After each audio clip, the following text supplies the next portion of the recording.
Saudara, harga emas nyaris menyentuh 3 juta rupiah per gram. Bahkan di sejumlah daerah ada yang terang-terangan menjualnya di atas 3 juta rupiah. Kondisi ini membuat warga sepertinya berebut memiliki emas dan sejumlah butik emas pun juga diserbu. Apakah ini bentuk kesadaran investasi atau FOMO semata? Ataukah masih ada ruang tumbuh untuk emas atau justru sudah kemahalan? Kita langsung bahas bersama Ibrahim Aswaibi, pengamat mata uang dan juga komoditas. Pak Ibrahim, selamat pagi. Halo, selamat pagi. Pak Ibrahim, menurut Anda dengan harga emas saat ini yang nyaris menyentuh harga 3 juta rupiah per gram, bagaimana warga harus bersikap? Apakah agak apa-apa terus beli saja atau tahan dulu karena memang ini sudah kemahalan? Mas, jadi gini, harga emas ini kan masih akan terus melonjak. Ya, kita melihat emas dunia pun juga terus naik, kemudian logam mulia pun juga terus naik, kemungkinan sampai tahun 2028. Artinya apa? Walaupun harganya relatif lebih mahal di 3 juta, ini harga kemungkinan besar akan melonjak terus. Dan kemungkinan besar ya masyarakat yang melakukan pembelian pun juga terus akan mendapatkan satu keuntungan. Karena banyak beberapa faktor yang mempengaruhi lonjakan-lonjakan harga emas dunia maupun logam mulia. Yang terbaru saat ini adalah di Timur Tengah terjadi perang antara Arab Saudi dengan Uni Emirat Arab. Nah, ini pun juga di luar dugaan. Kemudian kapal induk ya Abraham Lincoln yang dari Laut Cina Selatan itu sudah merapat di Timur Tengah. Artinya apa? Bahwa Trump pun juga sudah berulang-ulang apabila demonstran yang ditangkap oleh pemerintahan Iran, ya penguasa Iran, apabila dieksekusi kemungkinan besar akan dilakukan penyerangan baik oleh Amerika maupun Israel. Ini yang membuat ya ketegangan tersendiri terhadap lonjakan-lonjakan harga emas dunia. Nah, secara perpolitikan di Amerika pun juga sedang memanas, ya karena di Minneapolis sendiri sekarang terjadi demonstrasi tentang imigran. Ya ada masyarakat Amerika yang tertembak oleh pasukan federal. Ini pun juga memanaskan situasi ya perpolitikan di Amerika. Kemudian yang kedua, ya kita lihat bahwa kemarin Trump sudah menyodorkan nama-nama untuk gubernur Bank Sentral Amerika di Kongres, yaitu ada Kevin Hassett, Kevin Walsh, kemudian ada Christopher Waller, ada Rich Rider, yang kemungkinan besar dua nama ini yang kemungkinan akan dijadikan sebagai kandidat terkuat, yaitu adalah Kevin Hassett dan Kevin Walsh. Ini adalah salah satu kader Partai Republik yang memang benar-benar mereka-mereka ini adalah setia terhadap Trump. Nah, keterlibatan Trump dalam mencari ya sosok untuk gubernur Bank Indonesia ini pun juga dianggap bahwa Trump terlalu banyak intervensi di Bank Sentral Amerika sehingga para investor tidak suka dengan sikap-sikap yang dilakukan oleh Trump, dan ini yang membuat harga emas dunia tadi pagi terjadi gap up yang cukup luar biasa sampai naik di 5.020-an. Ini cukup luar biasa karena sampai saat ini pun juga saya masih memantau ya harga emas dunia itu sudah mendekati level 5.090, Mas. Artinya apa? Lonjakan ini kemungkinan besar akan membuat harga logam mulia terus mengalami kenaikan. Nah, kalau ada masyarakat, bagaimana apakah saya harus beli? Oh iya, harus beli, karena ini adalah investasi jangka menengah, jangka panjang yang harus dilakukan oleh masyarakat baik dari Sabang sampai Merauke. Ini kesempatan terbaik sampai tahun 2028. Itu, Mas. Oke, jadi artinya ini menurut Anda ruang tumbuh bagi emas masih sangat lebar, masih sangat besar, jauh dari fase stagnan, begitu? Betul, betul. Kemarin-kemarin pada saat kita melihat bahwa antara Amerika dengan Uni Eropa tentang masalah Greenland, kemudian tentang masalah perang dagang itu usai, ya damai, saya kira harga emas itu akan kembali mengalami penurunan. Tetapi kenyataannya apa? Banyak sekali faktor yang mendukung sehingga harga emas melonjak kembali di hari berikutnya. Nah, ini yang masyarakat harus tahu bahwa kondisi global, ya apalagi ada perdamaian di Gaza, kemudian di Eropa, ini masih sengatan-sengatan ini masih akan terus membuat harga emas naik. Apalagi nanti di 1 Februari ya 15% perang dagang antara Amerika dengan Uni Eropa ini pun akan dijalankan. Kemudian antara Eropa dengan Tiongkok akan dijalankan. Sehingga loncatan-loncatan harga emas dunia dan logam mulia itu akan up terus. Dan ini mengalami kenaikan yang cukup signifikan bagi saya, ya bukan bagi saya aja, bagi semua ya masyarakat. Nah, ini yang kesempatan terbaik untuk melakukan pembelian.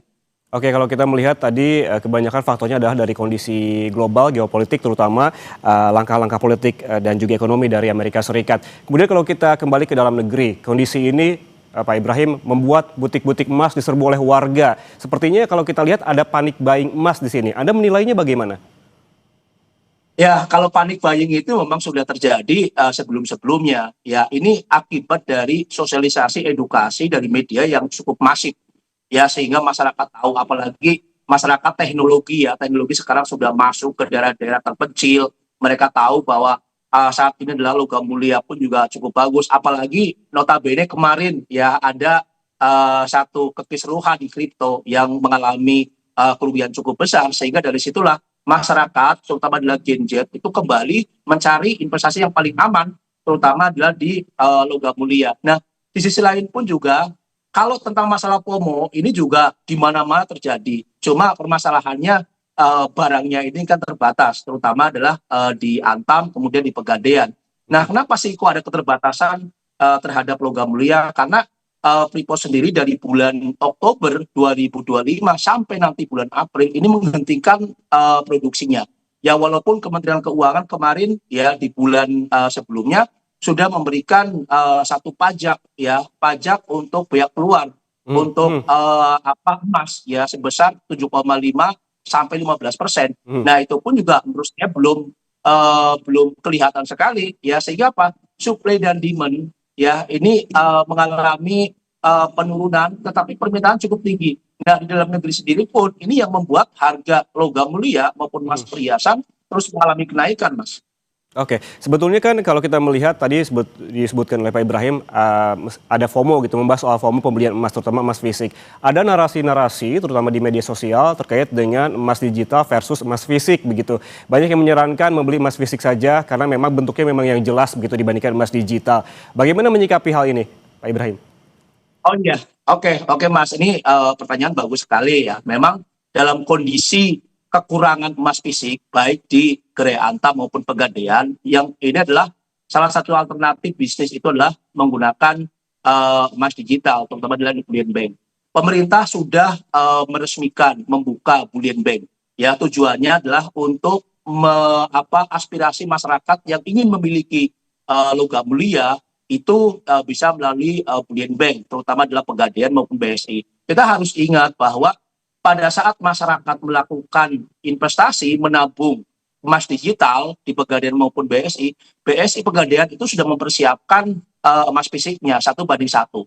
Pada saat nanti masyarakat misal mau menarik ya dananya, bisa berupa rupiah, bisa juga dengan menggunakan logam mulia.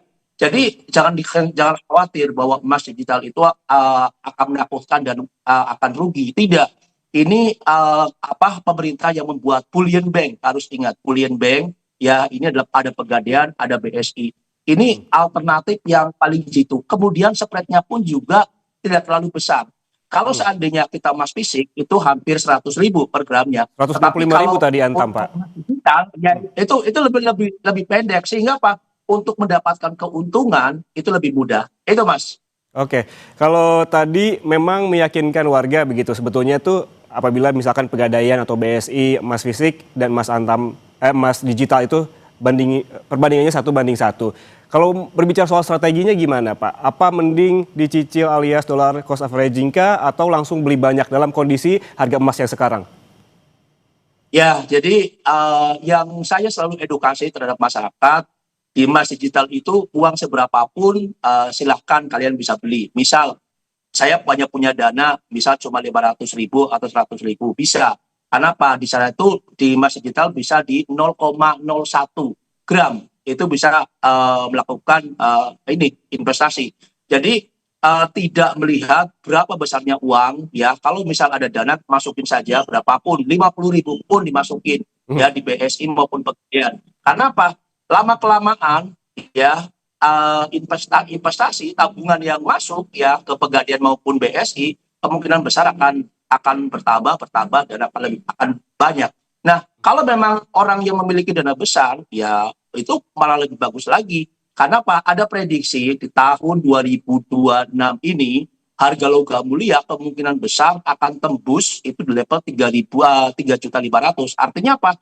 Kalau saat ini di 3 juta masih ada selisih yang cukup banyak. Nah, saya sarankan bahwa investasi ya di logam mulia maupun di emas digital itu jangka menengah, jangka panjang 3 sampai 5 tahun ke depan. Karena apa?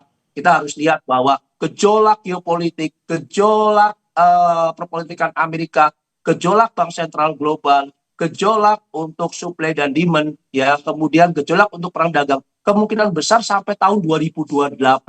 Ini Oke. yang diingatkan oleh para ekonom, ya, oleh para analis bahwa ini kesempatan terbaik ya bagi masyarakat, apalagi dalam kondisi ekonomi saat ini, daya beli masyarakat terus melambat, dan ini kesempatan bagi masyarakat untuk menabung. Untuk Oke. menabung. Karena apa? Kita harus ingat sekarang 1 gram, ya, 1 gram itu dihargai 1 kambing, Mas. Oke. Satu Oke. gram dihargai 1 kambing. Ini luar biasa. Oke. Saya juga baru dapat informasi pagi ini, Pak Ibrahim, dan Anda juga sempat mentionnya, untuk pertama kalinya emas dunia menyentuh harga $5.000 Amerika Serikat per troy ounce. Proyeksi Anda akan harga emas dunia seperti apa paling tidak dalam waktu dekat, kuartal 1 di tahun ini atau semester 1 di tahun ini, dan bagaimana juga proyeksi emas di Indonesia, terutama seperti emas antam dan lain-lain, begitu proyeksinya di tahun ini seperti apa? Ya, Mas, jadi saya melihat bahwa di tanggal 24 Desember saya memberikan satu prediksi untuk harga emas dunia dan logam mulia. Memang di kuartal pertama itu di 5.000. Kemudian untuk harga logam mulia sendiri di 3.200-an. Tetapi saya lihat itu adalah sampai 3 bulan. Tetapi di bulan Januari ini itu sudah tersentuh ya di level 5.000. Bahkan sekarang kemungkinan besar hari ini ya sampai sore harga emas dunia itu akan menyentuh di level 5.100. Artinya apa? Ini sudah terus mengalami kenaikan. Nah, saya memprediksi sendiri bahwa di tahun 2026 kemungkinan besar adalah di 5.500-an ya, US dollar per troy ounce. Sedangkan untuk logam mulia sendiri kemungkinan di 3.500.000. Nah, karena saya melihat bahwa di kuartal pertama itu sudah tercapai ya di level 5.000, kemungkinan besar ya dalam minggu ini saya akan membuat revisi kembali. Karena apa? Kalau seandainya di 5.000 sudah tersentuh, 5.500 kemungkinan besar di kuartal pertama akan kena kalau dalam kondisi geopolitik yang terus memanas, ketika di Amerika itu panas, apalagi di kuartal pertama ini akan ada pemilu selap ya untuk memilih anggota DPR di Amerika. Ini kemungkinan besar akan sedikit memanas ya. Artinya apa?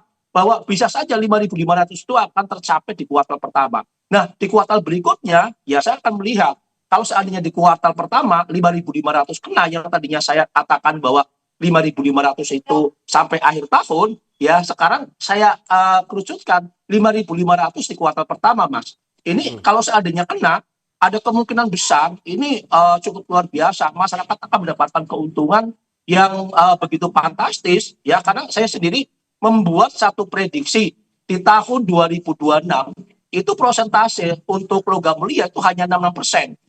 Ya, dari 2025 itu hanya 51%. Artinya apa?